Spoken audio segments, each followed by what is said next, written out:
संयुक्त राष्ट्र में नवाज शरीफ ने फिर छेड़ा कश्मीर का मुद्दा। संयुक्त राष्ट्र से कश्मीर में दखल देने की मांग की और शांति के लिए भारत के सामने रखी 4 शर्तें। Pakistan and India formalised and respect the 2003 understanding for a complete ceasefire on the line of control in Kashmir. For this purpose we call for UNMOGIP's expansion to monitor the observance of the ceasefire. 2. We propose that Pakistan and India reaffirm that they will not resort to the use or the threat of use of force under any circumstances. This is a central element of the UN Charter. 3. Steps must be taken to demilitarize Kashmir. 4. Agree to an unconditional mutual withdrawal from Siachen Glacier, the world's highest battleground. Nawaz Sharif के इस बयान पर तीखी प्रतिक्रिया व्यक्त करते हुए विदेश मंत्रालय के प्रवक्ता विकास स्वरूप ने कहा है, पाकिस्तान के पीएम ने सही कहा कि कश्मीर में विदेशियों का कब्जा है, लेकिन कब्जा करने वालों के बारे में उन्होंने गलत कहा है। हम आग्रह करते हैं कि वो जल्दी पाकिस्तान के कब्जे वाले कश्मीर को खाली करें। कश्मीर से सेना हटाना समाधान नहीं है। पाकिस्तान से आतंकवाद खत्म करना समाधान है। पाकिस्तान की अस्थिरता आतंकवाद को बढ़ावा देती है। पड़ोसियों पर आरोप लगाना समाधान नहीं है। खुद को चारा चोर कहने पर भड़के लालू यादव ने अमित शाह पर जवाबी हमला बोला है। अमित शाह का नाम लिए बिना लालू ने ट्विटर पर लिखा है, एक नरभक्षी और तड़ीपार बिहार को सदाचार न सिखाए। पहले स्वयं के कुकर्म और खुद पर लगी सारी जघन्य धाराओं के बारे में चिल्लाकर लोगों को बताए। लालू ने ये ट्वीट इसलिए किया क्योंकि बिहार के बेगूसराय में कार्यकर्ताओं को संबोधित करते हुए अमित शाह ने उन्हें चारा चोर कहा था। बिहार चारा चोर लालू के नाम से जाना जाता है। बिहार के चकाई में चुनाव प्रचार करते हुए लालू यादव ने बीजेपी को राक्षसी सेना करार दिया। लालू ने कालाधन, महंगाई जैसे मुद्दों को लेकर पीएम पर भी जमकर निशाना साधा। सोना मत, ये बड़ा भारी राक्षसी सेना, इसे जितना दिन हो नल नील पोल भील दिल जतायु हरकता करकता भूत बेकार शंकर का जवाब, नौजवान इकट्ठा हो जाओ। बिहार के बालूगंज में बुधवार को अपने बेटे के चुनाव प्रचार के दौरान जीतन राम मांझी के दिल की बात जुबान पर आ ही गई। कुछ लोग अपने लोग भी जले थे कि सीधे बात नरेंद्र मोदी से इनकर हुआ है, अमित शाह से हुआ है, का बात है। अब एक लोग कहते कहीं ऐसा लगे भूल जो तुम एक का मुख्यमंत्री बना देते सी लोग। बहुत तरह के बात है, ओकरा में धीरे मने मने रहेगा, पर्दा न खोला, पर्दा जब खुल जातो तो भेद खुल जातो। मांझी के निशाने पर एलजेपी अध्यक्ष रामविलास पासवान है, ये बताने की जरूरत नहीं। पासवान की नजरें भी सीएम की कुर्सी पर हैं। बिहार बीजेपी के नेता सुशील मोदी ने चुनाव आयोग को अंगूठा दिखाते हुए फिर की है वोटरों को लालच देने की कोशिश। सासाराम के दिनारा में सुशील मोदी ने कहा है कि अगर बिहार में एनडीए की सरकार बनती है तो हर जिले में अच्छे नंबर लाने वाली 100 लड़कियों को स्कूटी दी जाएगी। बिहार का लड़का लड़की साइकिल से आगे चला गया और तय किया है कि जो लड़कियां अच्छा अंक लाएंगी हर जिले में कम से कम 100 लड़की को हम स्कूटी देंगे। आपको बता दें कि मंगलवार को ही बिहार में भाभुआ में चुनाव प्रचार के दौरान रंगीन टीवी, लैपटॉप, धोती और साड़ी देने का वादा करने पर सुशील मोदी के खिलाफ आचार संहिता के उल्लंघन का केस दर्ज किया गया था। बिहार के बालूगंज में बुधवार को अपने बेटे के चुनाव प्रचार के दौरान जीतन राम मांझी के दिल की बात जुबान पर आ ही गई। कुछ लोग अपने लोग भी जले थे कि सीधे बात नरेंद्र मोदी से इनकर हुआ है, अमित शाह से हुआ है, का बात है। अब एक लोग कहते कहीं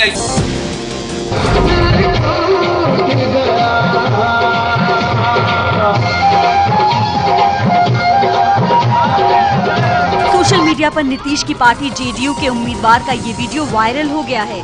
अभय कुशवाहा गया की टिकारी सीट से उम्मीदवार हैं। डांसर के साथ मंच पर अश्लील डांस इलाके का मुद्दा बन गया है। वीडियो पिछले साल दिवाली के वक्त का है, लेकिन चर्चा में अब आया है।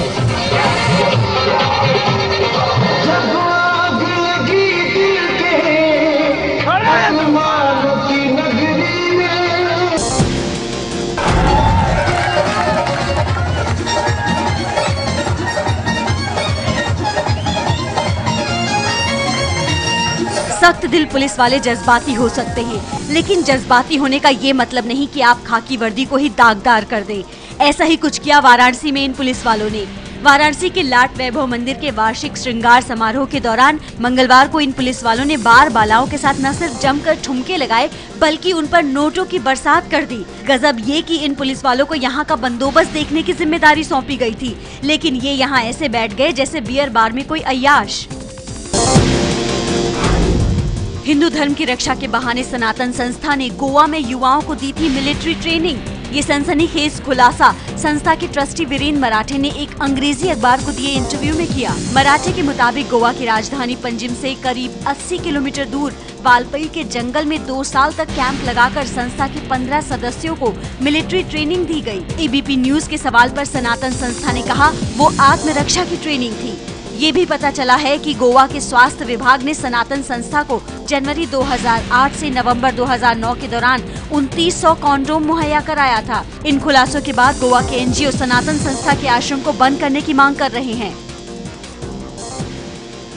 सनातन संस्था पर लग रहे आरोपों को लेकर केंद्रीय मंत्री श्रीपद नाइक ने भी कहा, संस्था के बर्ताव से गड़बड़ी का शक तो होता ही है। जिस तरीके से कहा जा रहा है कि सम्मोहन करते हैं और बंधक बना करके रखते हैं लोगों को, तो वो कितनी सच्चाई आपको लग रही है और क्या स्थिति है? लेकिन जिस तरह का बर्ताव वो कर रहे हैं उसको शक का सवाल होता है। श्रीपद नाइक ने कहा कि यूपी के भदोई के चौरसिया परिवार ने करीब 2 साल पहले उनसे अपनी दोनों बेटियों प्रिया और प्रीति को सनातन संस्था के चंगुल से छुड़ाने की गुहार लगाई थी। मेरे दबाव में संस्था ने दोनों को चौरसिया परिवार से मिलने भेजा था। एबीपी न्यूज की खबर दिखाए जाने के बाद गोवा की सनातन संस्था डॉक्टर स्वाति को लेकर सामने आई है। स्वाति के पिता भानुदास का आरोप है कि संस्था ने स्वाति को सम्मोहित करके रखा हुआ है, लेकिन स्वाति इससे इनकार कर रही है। जब मैं घर छोड़ के गई थी तब मैं सज्ञान थी और ये मेरा निर्णय था कि मैं सनातन संस्था के ओर से सामाजिक कार्य करूं। लेकिन पिताजी जो ऐसे बात कर रहे हैं तो मुझे ऐसे लग रहा है कि शाह मानव जी ने उनको सम्मोहित किया है। महाराष्ट्र के अहमदनगर की स्वाति 2004 में घर छोड़कर सनातन संस्था के आश्रम में चली गई थी। हांडी से पानी पीने के चक्कर में इतने बुरे फंस जाएंगे, इसका अंदाजा शायद इस तेंदुए को नहीं था। बुधवार को राजस्थान के राजसमंद में तेंदुए को इस अंदाज में भटकता देख लोग एक बारगी चौंक गए। ये तेंदुआ राजसमंद के कुंभलगढ़ अभ्यारण्य से भटककर पास के गांव में घुस आया था। मौके पर पहुंची वन विभाग की टीम ने तेंदुए को बेहोश कर उसके सिर से बर्तन निकाला। इसमें 8 घंटे लग गए। ममता की पार्टी तृणमूल के नेता की बदजुबानी फिर सामने आई है। कोलकाता में टीएमसी के नेता और जिला कमेटी के सदस्य सृष्टिधर महतो ने एक कार्यक्रम में पत्रकारों को वेश्या कह दिया। ये कार्यक्रम पश्चिम बंगाल सरकार के सूचना एवं संस्कृति मंत्रालय ने आयोजित किया था। यूपी के मुरादाबाद में बीती रात पुलिस वालों ने एक गांव में जमकर लाठीचार्ज किया और कई गांव वालों को बुरी तरह पीटा। पुलिस का आरोप है कि इन गांव वालों ने 3 पुलिसकर्मियों की पिटाई की है। दरअसल पुलिस के 3 सिपाही सादी वर्दी में एक गांव में एक आरोपी को गिरफ्तार करने पहुंच गए। गांव वालों ने पुलिस वालों को बदमाश समझ लिया और कर दी उनकी पिटाई। खबर मिलने के बाद पुलिस की दूसरी टीम वहां पहुंची और उसने गांव वालों की पिटाई शुरू कर दी। पुलिस ने गांव के 5 लोगों को गिरफ्तार भी किया है। पुलिस ने सादी वर्दी में छापा मारने गए 3 पुलिस वालों को सस्पेंड कर दिया है।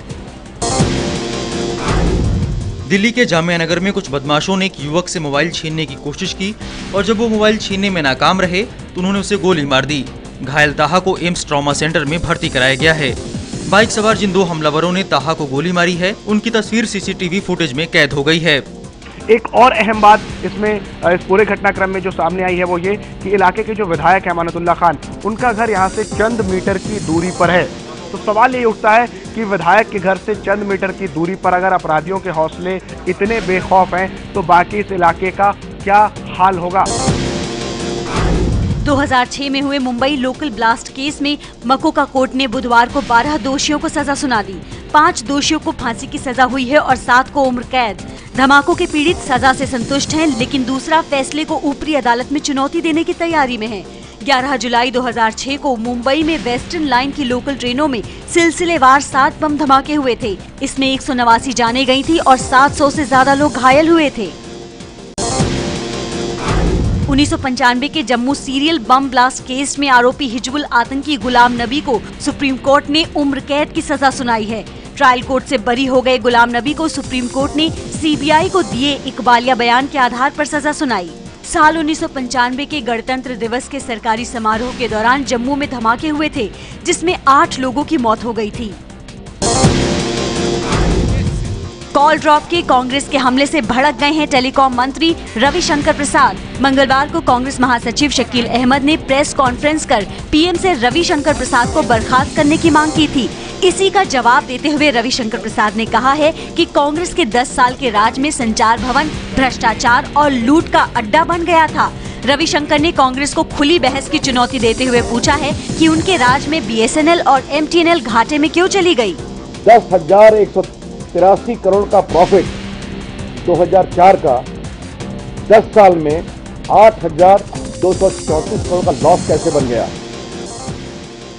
जिन ट्रकों से जरूरी सामान को आप तक पहुंचाया जाता है वो ट्रक आज नहीं दौड़ेंगे। ट्रक मालिकों के संगठन all India motor transport Congress ने आज से देश भर में अनिश्चितकालीन हड़ताल का ऐलान किया। ट्रक मालिकों ने सरकार से TDS और टोल टैक्स खत्म करने की मांग की। इनका आरोप है कि देश भर में अवैध नाकों के जरिए इनसे मनमानी वसूली की जाती है। ट्रक मालिकों की ये हड़ताल अगर ज्यादा लंबी खिंचती है तो इसका सीधा असर महंगाई पर पड़ सकता है। 3 अक्टूबर से मुंबई में फिल्मों और टेलीविजन सीरियल्स की शूटिंग रुक सकती है। Federation of western India cine employees ने 3 अक्टूबर से बेमियादी हड़ताल पर जाने का ऐलान किया है। फेडरेशन का दावा है कि उसकी हड़ताल में इंडस्ट्री से जुड़े 3 लाख कर्मचारी शामिल होंगे। फेडरेशन की मांग है कि वर्कर्स की शिफ्ट 12 घंटे से ज्यादा नहीं होनी चाहिए, वेतन अधिकतम 30 से 35 दिन में मिल जाना चाहिए और उनका बीमा कराया जाना चाहिए। इसके अलावा सेट पर वर्कर्स के लिए खाने पीने के लिए साफ पानी दिए जाने की भी मांग की गई है। इस हड़ताल से इंडस्ट्री को करोड़ों का नुकसान हो सकता है। ऋतिक रोशन की पूर्व पत्नी सुजैन खान ने अपनी चुप्पी तोड़ते हुए अर्जुन रामपाल से शादी की अटकलों को सिरे से खारिज कर दिया है। सुजैन ने कहा है कि ऐसी अफवाहों से उन्हें तकलीफ होती है। सुजैन ने ये भी कहा कि वो अकेली हैं और उन्हें इस पर गर्व है। सुजैन को ये सफाई इसलिए देनी पड़ी क्योंकि कुछ दिनों से मीडिया में अर्जुन रामपाल के साथ उनकी मुलाकातों की खबरें छाई हुई थी। सुजैन से पहले उनकी मां भी अर्जुन रामपाल और सुजैन की शादी की खबरों को खारिज कर चुकी हैं। आपको बता दें कि ऋतिक और सुजैन ने 14 साल की शादीशुदा जिंदगी के बाद नवंबर 2014 में तलाक ले लिया था। 12 साल की अनिका अब इस दुनिया में नहीं है। इसे इसके पिता और भाई ने पीट कर मार दिया। जानते हैं किस गुनाह में? गुनाह ये कि अनिका गोल रोटियां नहीं बना सकती थी। हैरान करने वाली ये वारदात है पाकिस्तान के लाहौर शहर की। अनिका का शव 3 हफ्ते पहले एक मुर्दा घर के सामने पड़ा मिला था। पुलिस ने जब मुर्दा घर के बाहर लगे CCTV कैमरे की तस्वीरों को खंगाला तो बाप बेटे अनिका की लाश फेंकते नजर आए और उनकी हैवानियत दुनिया के सामने आ गई। बुधवार दोपहर 2 घंटे के अंदर हुए सिलसिलेवार बम धमाकों ने चीन के गुआंगशी शहर को दहला दिया। चीन की सरकारी न्यूज एजेंसी शिन्हुआ के मुताबिक मॉल, सरकारी दफ्तर, बस अड्डे और अस्पताल जैसे भीड़-भाड़ वाले 17 ठिकानों पर पार्सल बम भेजे थे। इनमें हुए धमाकों में 7 लोगों की मौत हो गई जबकि 50 लोग घायल हैं। शुरुआती जांच के मुताबिक इन पार्सल बमों को एक्सप्रेस डिलीवरी के जरिए तय पतों पर पहुँचाया गया, फिर धमाके किए गए। पूर्व सैनिकों के एक गुट पर धमाके करने का शक है। रूसी संसद की मंजूरी मिलने के बाद रूसी वायुसेना ने बुधवार को सीरिया में आतंकी संगठन IS के ठिकानों पर हमला शुरू कर दिया है। रूस के राष्ट्रपति पुतिन ने संसद में इसका प्रस्ताव रखा था। रूस के राष्ट्रपति पुतिन ने हमले के साथ ही सीरिया के राष्ट्रपति बशर अल असद से फोन पर भी बात की और अपील की कि वो सीरिया में चल रहे हिंसक संघर्ष को खत्म करने के लिए राजनीतिक समझौते के लिए तैयार हो जाएं। पुतिन प्रशासन ने कहा है कि ये हमला अंतर्राष्ट्रीय नियमों के तहत है। सीरिया के राष्ट्रपति की अपील के अलावा रूस को IS के आतंकियों से बचाने के इरादे से हमने ये फैसला लिया है।